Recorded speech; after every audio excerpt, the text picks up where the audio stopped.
মানে আকাশ আৰু পাতাল। আমি এতিয়া ধৰক এনেকুৱাও হয় যে আমাৰো মোৰো দেউতা শিক্ষক আছিল, ধুতি পিন্ধে শিক্ষক আৰু তেওঁলোকৰ যিবিলাক আদৰ্শ সেইবিলাক আমাৰ তেতিয়া খাবলৈ ভাত নাই, এনেকুৱা অৱস্থাটো আমাৰ দুটা ল'ৰাক ACS কৰাইছে, এই ধৰণৰ মানে নৈতিক ব্যৱস্থাটো আছিল। আৰু সেই সময়ত মানে দেউতাহঁতৰ কিমান সম্ভ্ৰম সন্মান আছিল তো ভাবি পাৰ নাপাওঁ আমি। সিদিনালৈকে স্কুল চাইকেলৰ পৰা নামি ষ্টুডেণ্ট পাৰ হৈ যায়। আৰু এইটোও আছিল, এইটোও ক'ব লাগিব যে আত্মসমালোচনাৰ কথা য'ত আহে এই ধৰণৰ কথা কিন্তু গুৰুত্বপূৰ্ণ। কাৰণ আপুনি এটা জানিব, মানুহ হৈ থাকিব পাৰোতে তেওঁৰ আটাইতকৈ ডাঙৰ বিজয়। মোক কোনে কি কৰিছে কি কৈছে সেইটোতকৈ মই কি কৰি আছো, মই ঠিক আছো নে, মই ঠিক থকাটোই মানুহৰ। আপুনি এটা কথা বুজি পাব, কোনোৱে কাৰো মৰ্যাদা আত্মসন্মান কিন্তু হানি কৰিব নোৱাৰে প্ৰেক্টিকেলি। যদি নিজে যদি তেওঁ সঠিক পথত থাকে। আমাৰ দেউতাহঁতৰ আদৰ্শ আমি দেখিছিলো তেনেকুৱা যে মানে আটা আৰু আবু, মই এইটো আমাৰ নলবেৰীয়া ভাষাত কৈছো দেই, এইটো আবুৰ শ্ৰাদ্ধৰ দিনাখনো মানে সিদিনাখন অকলশৰীয়া টিচাৰটো এই ৰাতিপুৱা স্কুলখন দিয়ে। মানে কোনোবাই সুধিলে আজি শ্ৰাদ্ধৰ দিনাখনতো স্কুলটো দিছানে বুলি যদি আছে আহি কয়, মানে একদম ধুনীয়াকে কৈ দিয়ে যে একো নাই, মইতো আৰু 10টাৰ পৰা শ্ৰাদ্ধ কৰিলেও হ'ব। এই ধৰণৰ মানসিকতা শিক্ষকৰ আছিল। সেই তাহানিৰ কথা কৈছো মই, আমাৰ দেউতাহঁতৰ দিনত।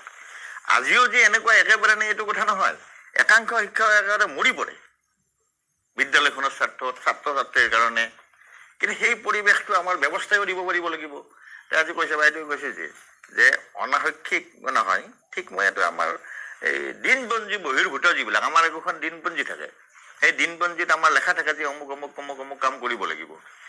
সেই কাম কাজবোৰ সম্পূৰ্ণৰূপে আওকাণ কৰি আমি সেই শৈক্ষিক দিনপঞ্জী ৰহিত কাম কাজবিলাক আজিৰ তাৰিখত কৰিব লগা হৈছে। আগত সেই কথাবোৰ নাছিল। আগত ইমান সাংঘাতিক ধৰণৰ সুবিধাও নাছিল, বিল্ডিংটো বহুত ভাল নাছিল, কিন্তু শিক্ষক আৰু ছাত্ৰ তেওঁলোকে দিব লগা বস্তুখিনি ছাত্ৰক এই কথাবিলাক তেওঁলোকে সম্পূৰ্ণৰূপে মনোনিৱেশ কৰিব পাৰিছিল সেই নিৰ্ধাৰিত সময়কণত। কিন্তু আজিৰ তাৰিখত সেইটো নহয়। যে এখেতে যে কৈ আছে, আপুনি দেখিব দিনটো কেইমানটা ঠাইৰ পৰা কিমানটা নিৰ্দেশনা আহিব। ঠিক আছে, নিৰ্দেশনা পালন কৰিবলৈ আমিতো শিক্ষকে, আমাৰ সম্পৰ্কটো ছাত্ৰ আৰু শিক্ষক, পঢ়া শুনা বিদ্যায়তনিক বিষয়। কিন্তু সেই বিদ্যায়তনিক বিষয়টো সম্পূৰ্ণৰূপে আওকাণ কৰি আপুনি আমাৰ এলিমেণ্টাৰী ছেকশ্যনত আমাৰ কোনো কেৰাণী নাই কাম কৰিবলৈ, বুজিছে। আমি এতিয়া ডাটা অপাৰেটৰৰ কামবিলাক কৰি থাকো, সেইটো মূল কাম আমাৰ ডাটা অপাৰেটৰ। আপুনি মিড ডে মিলৰ পৰা আৰম্ভ কৰি বিভিন্ন মিড ডে মিলৰ হিচাপ আপুনি 2-3 জেগাত দিব লাগিব। তাতকৈ ডাঙৰ কথা এতিয়া নতুনকৈ আকৌ এটা সমস্যা আহি আছে, আপোনাক কৈছো মই, যে আমাৰ ধৰক এই যিবিলাক টেবলেট দিছে, সেই টেবলেটবিলাক ক'ৰবাত বা আৰু কি আপোনাৰ চাৰ্ভাৰ ডাউন, ক'ৰবাত বা নেট নাই। এইবিলাকৰ কাৰণে যদি এখন বিদ্যালয়ত 200 ছাত্ৰ আছে, তাত সিদিনাখন এটেণ্ডেঞ্চটো ল'ব পাৰিছে 100 বা 50 জনৰ। লগে লগে আহিছে কি যে তেওঁৰ আজি বিদ্যালয়ত উপস্থিত শিক্ষা সেইটোৱে ৰেকৰ্ড। গতিকে তেওঁ মিড ডে মিলটো আজি 50 জনৰ পাব বা 100 জনৰ পাব। বাকী 50 জনৰ যিটো মিড ডে মিল আৰু 100 জনৰ মিড ডে মিল, সেইটোত আহুকাল আহিল। অকল সেইটোৱে নহয়, এই ব্যৱস্থাটো আকৌ আগুৱাই গৈ ইমানখিনি হয়তো পাব, আমাৰ সম্ভাৱনাই কয় বা আমাৰ ধাৰণাই কয় যে কাইলৈ হয়তো ইউনিফৰ্ম যেতিয়া দিব, সেইটো শিক্ষা হেতুটো ইমানখিনি হৈ আছে, শিক্ষা হেতু লোৱা নাই, নলয়, এইবিলাক অকাৰ্যকৰ। তাত যদি ইউনিফৰ্মটো যদি 100 জন ছাত্ৰলৈকে 50 জনক দিয়ে, তেতিয়া আপুনি কি কৰিব? কিতাপৰ ক্ষেত্ৰত যদি আহে তেতিয়া আপুনি কি কৰিব? এই ধৰণৰ গোটেই ঘটনাবিলাক ঘটিছে। গতিকে আগৰ সেই ব্যৱস্থাৱলী আজিৰ ব্যৱস্থালৈ নিশ্চিতভাৱে এটা পৰিৱৰ্তন হ'ব।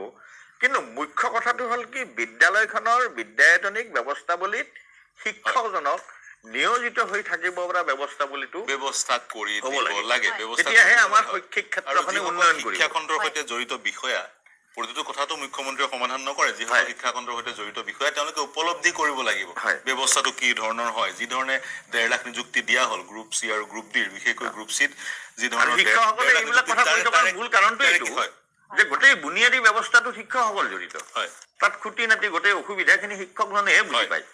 মই আপোনাৰ কথাটো ললো, কিন্তু এতিয়া এই মুহূৰ্তত মোৰ মনলৈ আৰু এটা প্ৰশ্ন আহিছে। মই গোস্বামী ডাঙৰীয়া আপোনাৰ ওচৰলৈ যাম। ব্যক্তিগত খণ্ডৰ বিদ্যালয়সমূহৰ শিক্ষকসকলৰ যিটো দৰমহা, এই দৰমহাটো চৰকাৰী খণ্ডৰ বিদ্যালয়সমূহতকৈ কম, তৎসত্বেও তেওঁলোকে জান প্ৰাণ দি ছাত্ৰ ছাত্ৰীসকলৰ উত্তৰণৰ কাৰণে কাম কৰে।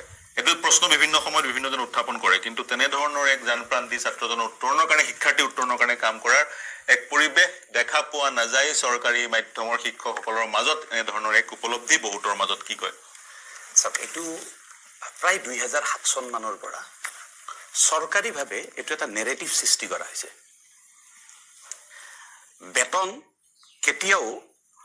বেতনৰ দ্বাৰা কেতিয়াও নিজৰ অস্তিত্ব তুলনা কৰিব নোৱাৰি। বেতন এটা মাধ্যম, বেতন এটা লাগিব আমাক। বেতনটোৰ জৰিয়তে আমি নিজস্বতাটো আমি ৰক্ষা কৰিম, সেই কথাটো থাকিব। কিন্তু শিক্ষকতাৰ মহত্বটো আপোনাৰ একোটা মানে দীপশিখা হৈ প্ৰজ্বলিত কৰিব পৰা অৱস্থাটোলৈকে যায়। এতিয়া কথাটো হ'ল যে চৰকাৰী বিদ্যালয়ৰ শিক্ষকজন, ইমান সময় এইখিনি কথাকে আলোচনা কৰা হৈছে। চৰকাৰী বিদ্যালয়ৰ এগৰাকী শিক্ষকে আজিৰ তাৰিখত 60টা পাঠ্যক্ৰম বহিৰ্ভূত কাম কৰিব লাগে। আমি যোৱা 7 আৰু 8 ফেব্ৰুৱাৰীত এখন অভিৱৰ্তন পাতিছিলোঁ অকল এইটো বিষয়ৰ লগতে, আৰু আমি তাত গোটেই কথাবিলাক আমি দেখুৱাইছিলোঁ যে চৰকাৰীভাৱে বা বিভিন্ন বিভাগীয়ভাৱে শিক্ষকসকলক এই কামবোৰত নিয়োজিত আজি 2010 চন মানৰ পৰা আৰম্ভ কৰি থকাৰ কাৰণটোৱে হ'ল এইটো যে শিক্ষকসকলৰ প্ৰতি ৰাইজৰ এটা অনীহা হওক আৰু বিদ্যালয়বোৰ বন্ধ কৰাৰ এটা বাট প্ৰশস্ত হওক। এইটো হ'ল চৰকাৰী কৌশল বুলি আমি অভিহিত কৰিছোঁ, আৰু অকল আমি কোৱা নাই। প্ৰদ্যুন্ন গোস্বামী ডাঙৰীয়া নিজেও সেই অভিৱৰ্তনত গৈছিল। অসমৰ প্ৰত্যেকটো ৰাজনৈতিক দল, বিজেপিকে ধৰি সকলো ৰাজনৈতিক দলৰ প্ৰতিনিধি তাত উপস্থিত আছিল। অসমৰ সাহিত্য সভা বা অন্যান্য সংগঠনসমূহ আছিল, অৰাজনৈতিক সংগঠনসমূহ আছিল, আৰু আমি সকলোৰে সন্মুখত এই বিষয়টো আমি উপস্থাপন কৰিছিলোঁ যে কেনেধৰণে শিক্ষকসকলক শ্ৰেণীকোঠাৰ পৰা বাহিৰত লৈ যোৱা হৈছে, আৰু এই কথাটো তুলনা কৰি থকা হৈছে চৰকাৰী বিদ্যালয় আৰু ব্যক্তিগত খণ্ডৰ বিদ্যালয়লৈকে। আপুনি চাব, বিল্ডিংটো শিক্ষাৰ মাধ্যম হয়, কিন্তু বিল্ডিঙে শিক্ষাগত ব্যৱস্থাটোক উন্নত কৰিব নোৱাৰে। বিল্ডিংটো মাধ্যম হিচাপে আমাক লাগিব, কিন্তু বিল্ডিঙে আমাক কেতিয়াও উন্নত কৰিব নোৱাৰে। কিন্তু এতিয়া শিক্ষকৰ যিটো মৰ্যাদা বা আত্মবিশ্বাস, সেই আত্মবিশ্বাসটোক ক্ৰমাগতভাৱে নোহোৱা কৰি পেলোৱা হৈছে। একদম আপুনি চাব, এইটো এটা শীতল আক্ৰমণ, এতিয়াৰ নহয়, আজিৰ পৰা বহু বছৰ আগৰ পৰাই এইটো শীতল আক্ৰমণ চলিছে। 2007 চনত যেতিয়া public private partnership policy adopt কৰা হৈছিল, তাৰ পিছৰ পৰা এইটো আক্ৰমণ চলিছে, আৰু এই আক্ৰমণটো আহি এতিয়া চূড়ান্ত পৰ্যায়ত পাইছে। এতিয়া আপুনি ক্ৰমাগতভাৱে বৃদ্ধি পাইছে, একদম সাংঘাতিকভাৱে বৃদ্ধি পাইছে। আৰু এতিয়া আপোনাক কৈছো, আজিৰ তাৰিখত অসমত 34,000 বিদ্যালয় আছে। আপোনাৰ ষ্টুডিঅ'ত বহি মই আজি আপোনাক এই কথাটো কৈছো, অহা 2 বছৰৰ ভিতৰত এই বিদ্যালয়ৰ সংখ্যা 20ৰ পৰা 25,000 হ'ব। ছাত্ৰ ছাত্ৰী নাই বুলি কয়, মিছা কথা। ছাত্ৰ ছাত্ৰী নাইতো মিছা কথা। ছাত্ৰ ছাত্ৰী নহবৰ কাৰণে পৰিৱেশ ৰচনা কৰা হৈছে। এতিয়া স্কুলৰ পৰীক্ষা পাতাৰ সময়ত যদি অফিচিয়েল অৰ্ডাৰখন আহে যে আপোনালোকে পৰীক্ষা পাতিব নালাগে, খেলো ইণ্ডিয়াৰ আপোনালোকে ডিউটি কৰক, তাত সেইখন বিদ্যালয়ত আপোনাৰ ল'ৰাটো দিব জানো? আপুনি কওকচোন। যদি আপুনি দিয়ে তেতিয়াহ'লে শিক্ষকসকল দোষী। যেতিয়া মোৰ স্কুলখনত আপুনি দেখিছে যে 2জনে শিক্ষক, এজনে একদম টেবলেটটো খাব চলাই আছে, আনজনে আপোনাৰ বেলেগ ডিউটিৰ কাৰণে কাম কৰি আছে, আৰু তাত কোনোবা এজনে মানে কি কৰি আছে, গোটেই 6টা ক্লাছ পঢ়াই আছে, তাত আপুনি আপোনাৰ সন্তানটো দিব বুলি কওক। বহুত সময়ত প্ৰশ্ন উঠে যে শিক্ষকসকলে নিজৰ ল'ৰা ছোৱালীখিনি বিদ্যালয়খনত নিদিয়ে। এতিয়া সেই কোৱা মানুহজনে প্ৰথমতে দিব নে নিদিয়ে কওক। 2012 চনত যেতিয়া এটা ৰাতিৰ ভিতৰত আপোনাৰ ক্লাছ 5 to LP স্কুললৈকে লৈ অহা হৈছিল, 8 to যেতিয়া ME স্কুললৈকে লোৱা হৈছিল, আজিৰ তাৰিখলৈকে সেই ME স্কুলৰ কাৰণে ছেপাৰেট কোনো শিক্ষক নিদিলে, আজিৰ তাৰিখলৈকে LP স্কুলত কোনো ক্লাছ 5ৰ কাৰণে শিক্ষক নিদিলে। এই কথাটোৰ প্ৰশ্নটো কিমানজনে কৰিছে? আৰু আচলতে এই গোটেই বিষয়টো এটা ষড়যন্ত্ৰমূলকভাৱে ৰাইজৰ পৰা আঁতৰত ৰখা হৈছে। আৰু মই আটাইতকৈ গুৰুত্বপূৰ্ণ কথাটো কৈছো, আপুনি নিশ্চয় LP স্কুলতে পঢ়িছিল, চৰকাৰী মাধ্যমত। বৃত্তি পৰীক্ষাটো আপোনাৰ কাৰণে কেনেকুৱা আছিল? গুৰুত্বপূৰ্ণ এটা পৰীক্ষা। আজি 5 বছৰ হোৱা নাই, কিয় অসমত এটা জাগৰণ হোৱা নাই? 2021 চনৰ পৰা বৃত্তি পৰীক্ষাটো অনুষ্ঠিত হোৱা নাই কিয়? সদৌ অসম ছাত্ৰ সন্থাকে ধৰি সকলো ছাত্ৰ সংগঠনে আজিৰ তাৰিখলৈকে এটা সংগ্ৰাম কিয় কৰা নাই? এই প্ৰশ্নবোৰ, আমি মৌলিক প্ৰশ্নবোৰ আমি বাৰে বাৰে কৰি আহিছো কাৰণে হয়তো কেতিয়াবা আমাক আঙুলি টুৱাবলৈ চেষ্টা কৰিছে।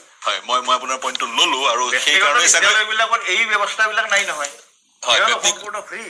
ব্যক্তিগত বিদ্যালয়সমূহ এই ব্যৱস্থাৰ পৰা মুক্ত, তেওঁলোকৰ বিদ্যালয়ত শিক্ষক আছে আৰু আন কাম কৰিবলৈও কৰ্মচাৰী আছে। গতিকে